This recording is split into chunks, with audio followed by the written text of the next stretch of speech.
So, welcome all. Day 7, book reading, A New Earth. Reactivity and grievances.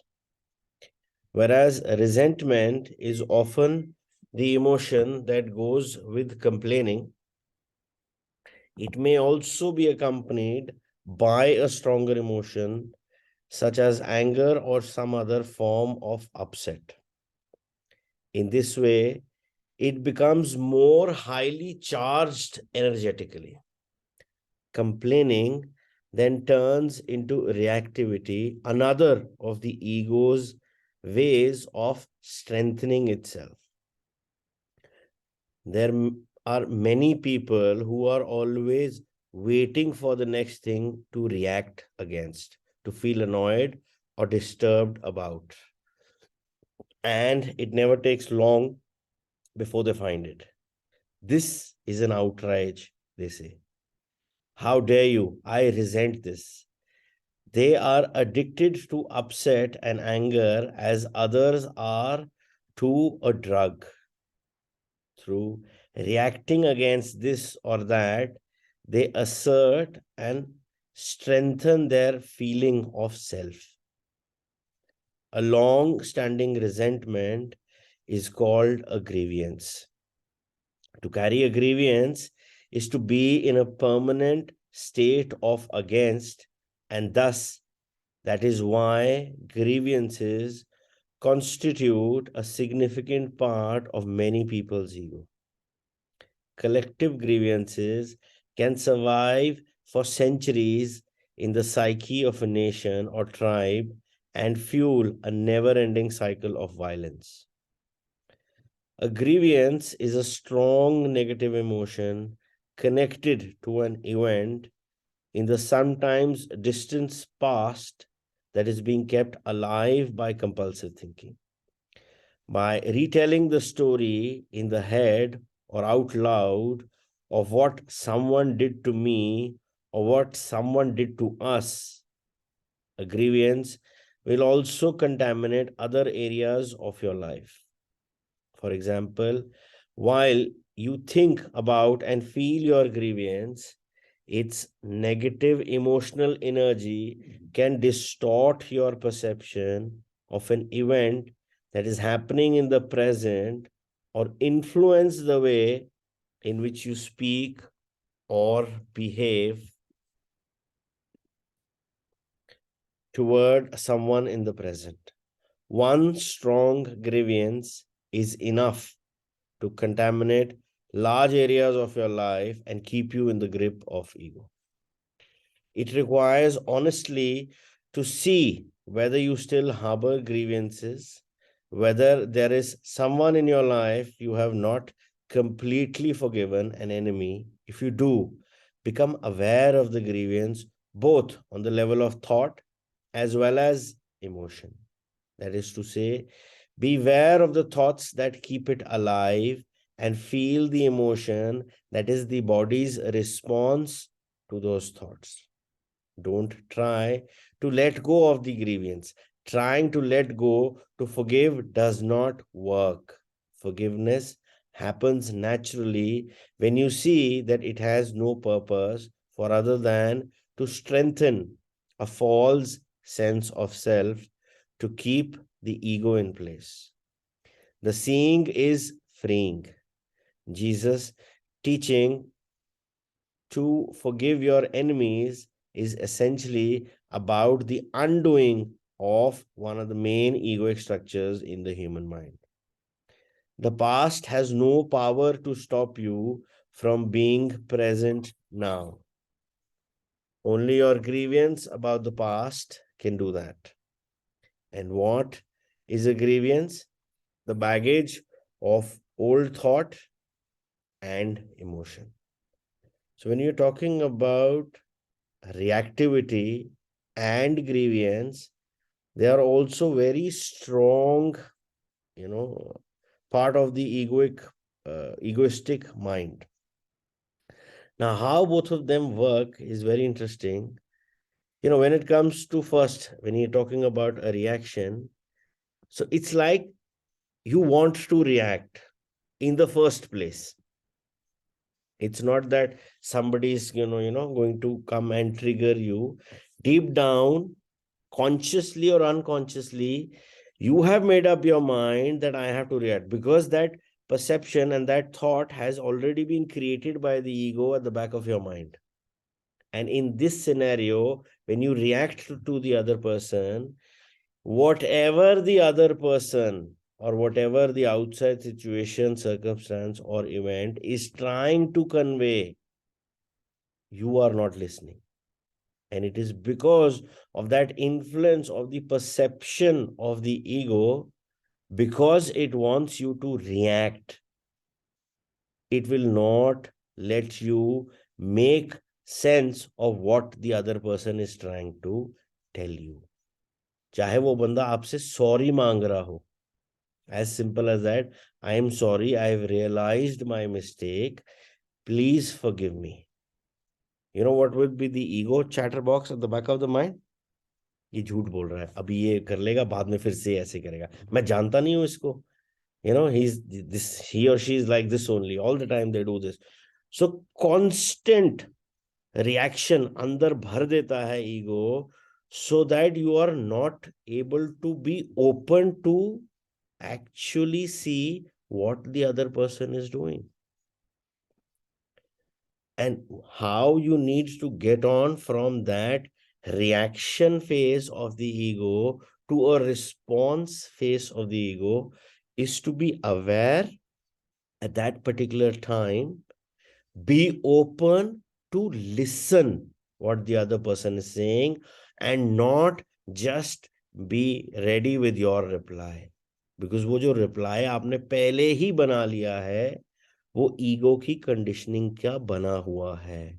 So if you want to get outside that purview of that preformed, preconceived notion created by the ego in your mind, you need to be aware that this is a situation. I might react, I might not, but I am open to actually listen to the other person, what he or she, or to the situation, event. I'm open to see what is it that is in store for me, rather than approaching it with a preconceived egoic notion to react. And believe you me, it is a bit difficult, but the moment you give this intention to yourself that I am open to actually listen from a broader perspective, chances are that you will be able to respond in that situation, and rather than react in that situation. And the second aspect, grievance. Grievance is the most funniest part of ego, because in that you like to self-sabotage yourself. And this self-sabotaging in itself is such a vast subject that you like to become the victim, and you like to tell people about your grievances. And always remember, what you give your energies and attention to actually grows in your life. So if you're talking all the time about your grievances in life, what life has done, what the other person has done to me, how my life is behaving, you are just giving it more fuel, more energies, more attention. और वही grow होगा. Because जो ego है उसको attention चाहिए.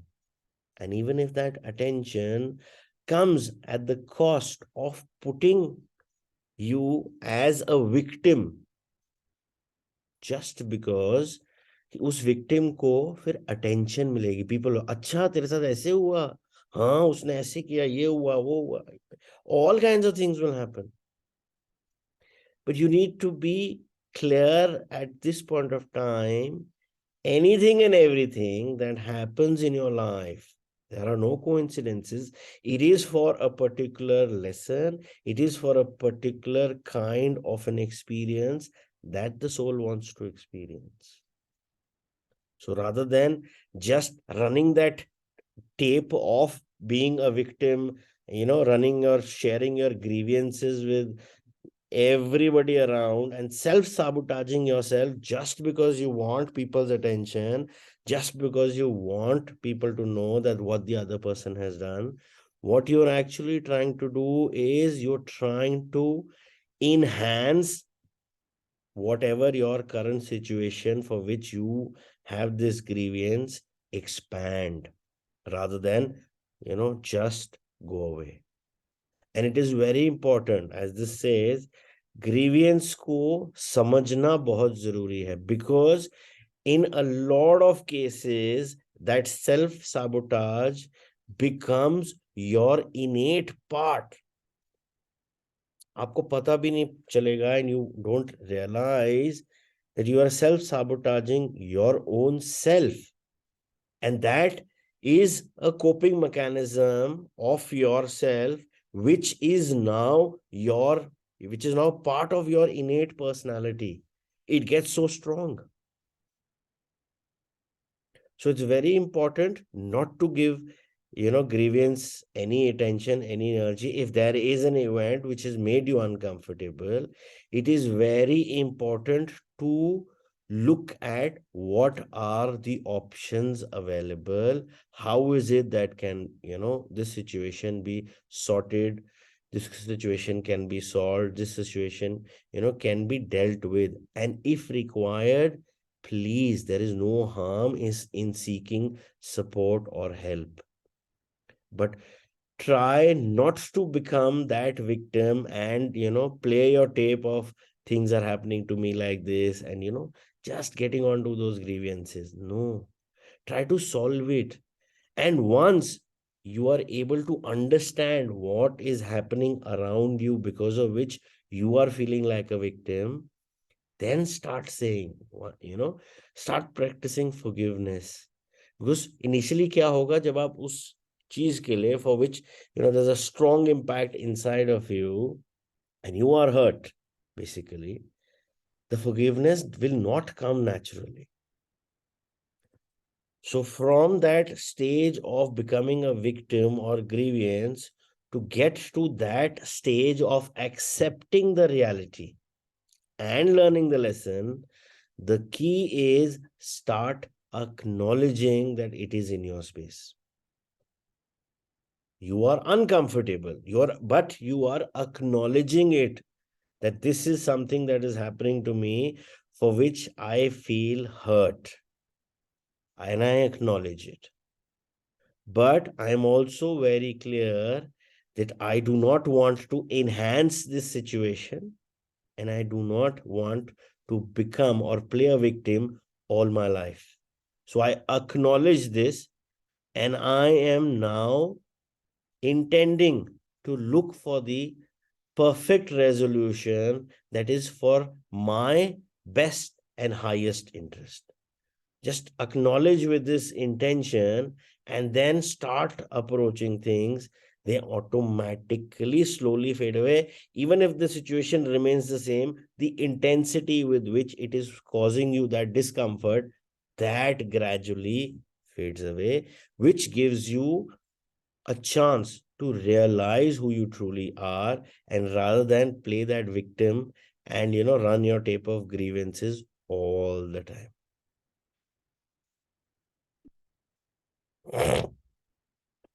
Being right, making wrong, complaining, as well as fault finding and reactivity strengthen the ego's sense of boundary and separateness on which its survival depends. But they also strengthen the ego in another way by giving it a feeling of superiority on which it thrives. It may not be immediately apparent how complaining, say about a traffic jam, about politicians, about the greedy, wealthy, or the lazy, unemployed, or your colleagues or ex-spouse, men or women, can give you a sense of superiority.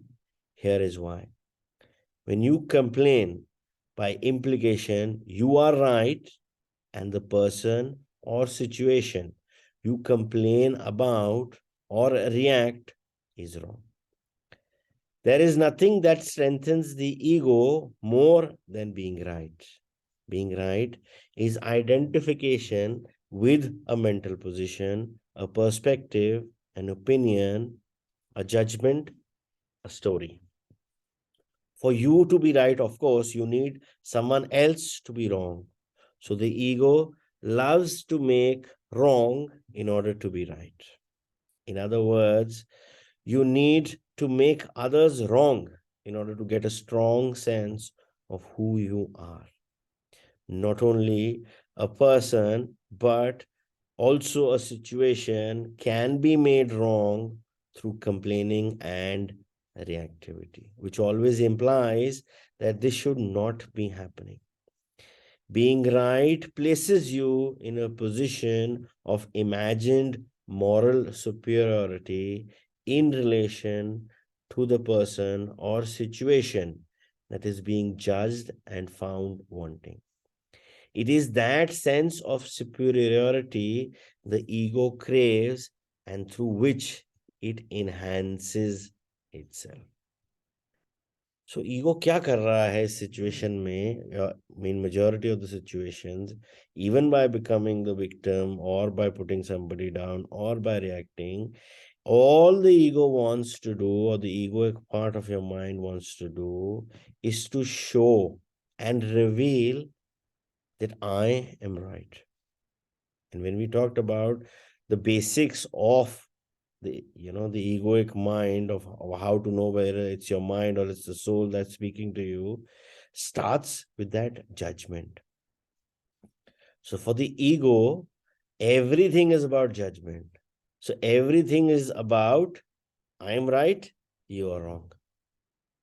There is no neutrality in the premise of the perception created by the ego. Whereas in nature, or in reality, in truth, everything has its own point of view, and there is nothing known as good or bad. It's only your egoistic part of the mind that labels it or judges it as good or bad. It's like you have a coin in front of you, and what you are seeing is the head side of the coin. And you are telling the other person, this is head. This is head. And the other person is confused because he cannot see that head side of the coin. Because all he can see is that number, or what he can see is the emblem or the tail side of the coin. So in this perspective, where you as an individual is looking, is absolutely right at one point of time, because what you can see is head. But does this also makes us ask a question, is the other person wrong? Because he cannot see that head side. वो आपको दिख रही है. What he can see is the other side, which is opposite to the side of head. So that means जो वो देख रहा है, and when he says he's seeing the tail side, he is also right.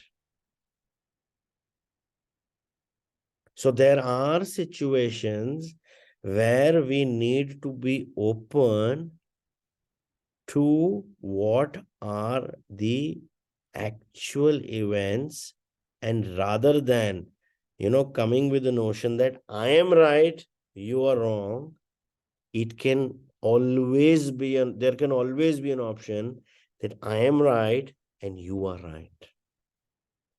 But वो ego को पसंद नहीं. Because for the ego, you need to be right no matter what happens, and the other person has to be wrong. And that's the whole perspective of this egoic mind that has actually, dropped so much of enthusiasm in, when it comes to sports. It's all about winning. No, it's about winning, but it's also accepting if you lost. And it's about that spirit of playing. But the ego, no, we need to win. It's good to approach things, but if it does not turn out that way, it's okay. You need to accept things as they are. और जब हम उस coin का perspective से देख रहे हैं, we need to evolve ourselves more to see a holistic 360-degree view of that same situation. Because उस situation में जो दूसरे को भी दिख रहा है वो भी सही है और आप भी सही हो. And it is possible. It's just that the ego always forces you or preconceived notions, sends preconceived notions to your mind that you are always right and the other is wrong. Whereas in reality, everybody can have different perspectives, different points of view. That is the reality. Not necessarily what your point of view is or what your ego's perception of that situation, event, circumstance, or the person is. The other person will have that same opinion. They will, and in a lot of cases, everybody will have different points of view. So when you approach a situation and just try to remain calm and say that, okay, that is his point of view, rather than with a judgment and labeling, I am right, you're wrong. Because if it's to that judgment, I am right, you're wrong, then the ego takes over. Then there is no question of any kind of a breakthrough that is going to happen. But if the same situation, event, circumstance, or the person is looked from those perceptory glasses of, this is my point of view, probably that is the other's person's or the situation's point of view. And they can differ, and it's okay. All you need to do is be open that yes, people can have different points of views. Not necessarily yours will always be the good one, which will, get you the maximum benefits. It is only when you're open that you sometimes realize that the other's point of view can also work and probably can have better results for whatever is it that the ego is, trying to snub the other person down with that judgment and label. So try to drop this judgment of good or bad, right or wrong, and be open to a perspective that everybody has their own perspective. Everybody has their own different points of view. In defense of an illusion, facts undoubtedly exist. If you say light travels faster than sound and someone else says the opposite is the case, you're obviously right and he's wrong. The simple observation that lightning precedes thunder could confirm this. So not only you are right, but you are right. Is there any ego involved in this? Possibly, but not necessary. If you are simply stating with what you know to be true, the ego is not involved at all because there is no identification with that. With mind and a mental position, such identification, however, can easily creep in. If you find yourself saying, believe me, I know, or why do you never believe me? Then the ego has already crept in. It is hiding in the little word me. A simple statement, light is faster than sound, although true, is now in service of illusion of ego. It has become contaminated with a false sense of I. It has become personalized, turned into a mental position. The I feels diminished or offended because somebody doesn't believe what I said. Ego takes everything personally. Emotion arises, defensiveness, perhaps even aggression. Are you defending the truth? No. The truth, in any case, needs no defense. The light or sound does not care about what you or anybody else thinks. You are defending yourself, or rather, the illusion of yourself, the mind made substitute. It would even more accurate to say that the illusion is defending itself. If even the simple and straightforward realm of facts can lead itself to egoic distortion and illusion, how much more so the less tangible realm of opinions, viewpoints, and judgments, all of them thought forms that can easily become infused with the sense of I. Every ego confuses opinions and viewpoints with facts.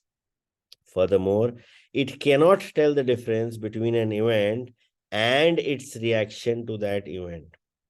Every ego is a master of selective perception and distorted interpretation.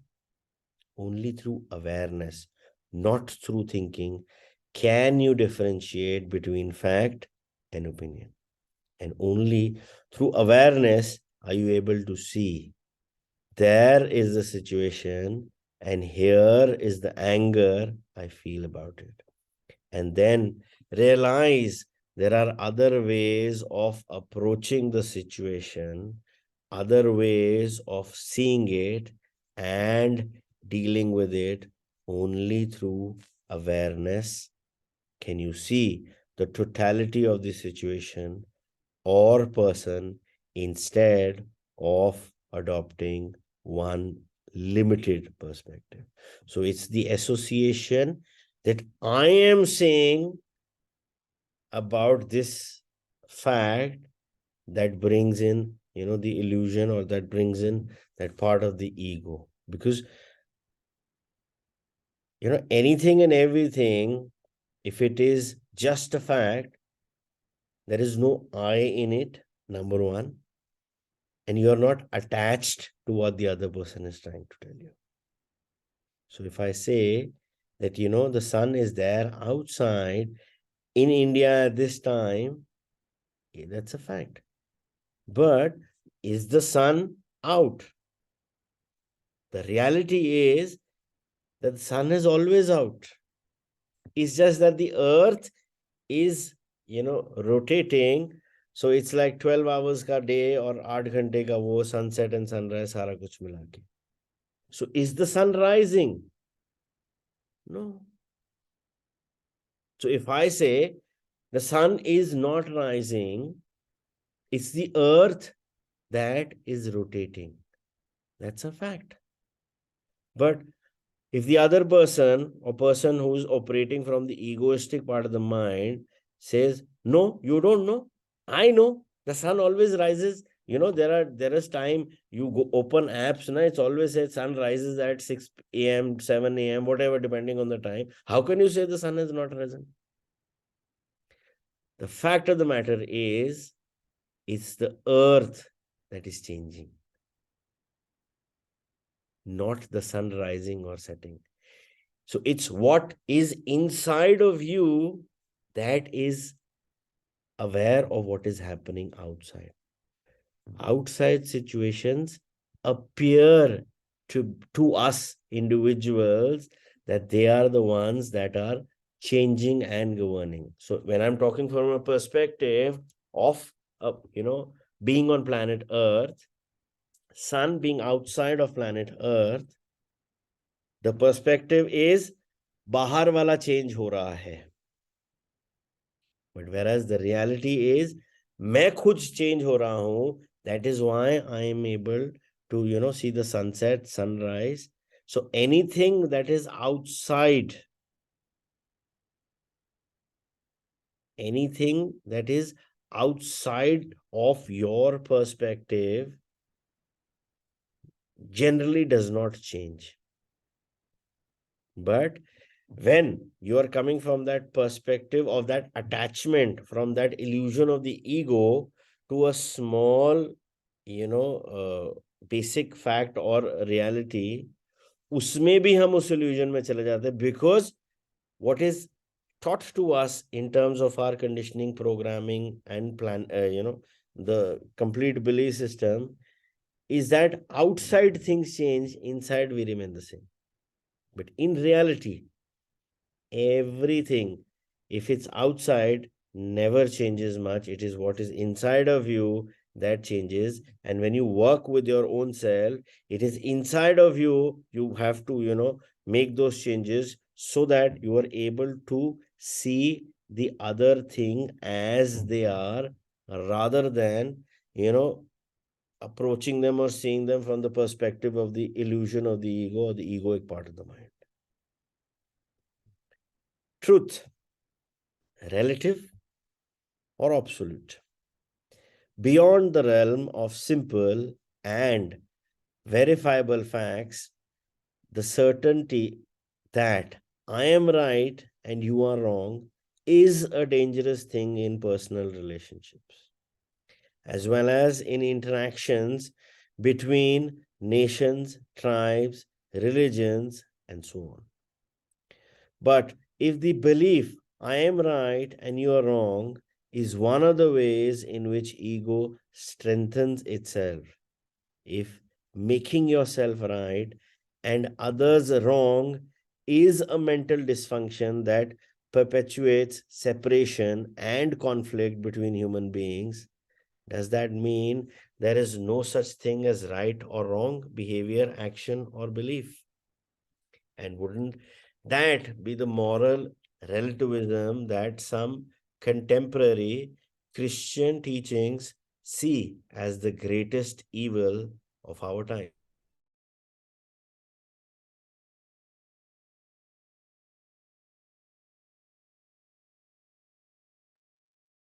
The history of Christianity is, of course, a prime example of how the belief that you're in the sole possession of this truth, that is to say, right, can corrupt your actions and behavior to the point of insanity. For centuries, torturing and burning people alive if their opinion diverged even in the slightest from church doctrine or narrow interpretations of scriptures, the truth was considered right because the victims were wrong. They were so wrong that they needed to be killed. The truth was considered more important than human life. And what was the truth? A story you had to believe in, which means a bundle of thoughts. The 1 million people that made dictator Pol Pot of Cambodia ordered, killed, included everybody who wore glasses. Why? To him, the Marxist interpretation of history was the absolute truth. And according to his version of it, those who wore glasses belonged to the educated class, the bogies, the exploiters of the peasants. They needed to be eliminated to make room for a new social order. His truth also was a bundle of thoughts. The Catholic and other churches are actually correct when they identify relativism, the belief that there is no absolute truth, to guide human behavior as one of the evils of our times. But you won't find absolute truth if you look for it where it cannot be found, in doctrines, ideologies, set of rules, or stories. What do all of these have in common? They are made up of thought. Thoughts can at best point to the truth, but it never is the truth. That's why Buddhists say the finger pointing to the moon is not the moon. All religions are equally false and equally true, depending on how you use them. You can use them in the service of the ego, or you can use them in the service of truth. If you believe only your religion is the truth, you are using it in the service of the ego. Used in such a way, religion becomes ideology and creates an illusionary sense of superiority as well as division and conflict between people. In the service of truth, religious teachings represent signposts or maps left behind by awakened humans to assist you in spiritual awakening. That is to say, in becoming free of identification with form. There is only one absolute truth, and all other truths emanate from it. When you find that truth, your actions will be in alignment with it. Human action can reflect the truth or it can reflect illusion. Can the truth be put into words? Yes. But the words are, of course, not it. They only point to it. The truth is inseparable from who you are. Yes, you are the truth. If you look for it elsewhere, you will be deceived every time. The very being that you are is truth. Jesus tried to convey that when he said, I am the way and the truth and the life. These words, uttered by Jesus, are one of the most powerful and direct pointers to the truth if understood correctly. If misinterpreted, however, they become a great obstacle. Jesus speaks of the innermost I am, the essence identity of every man and woman, every life form, in fact. He speaks of the life that you are. Some Christian mystics have called it the Christ within. Buddhists call it your Buddha nature. For Hindus, it is Atman, the indwelling God. When you are in touch with that dimension within you and being in touch with it is your natural state, not some miraculous achievement, all your actions and relationship will reflect the oneness with all life that you sense deep within. This is love. Laws, commandments, rules, and regulations are necessary for those who are cut off from who they are, the truth within. They prevent the worst excesses of the ego, and often they don't even do that. Love and do what you will, said Saint Augustine. Words cannot get much closer to the truth than that.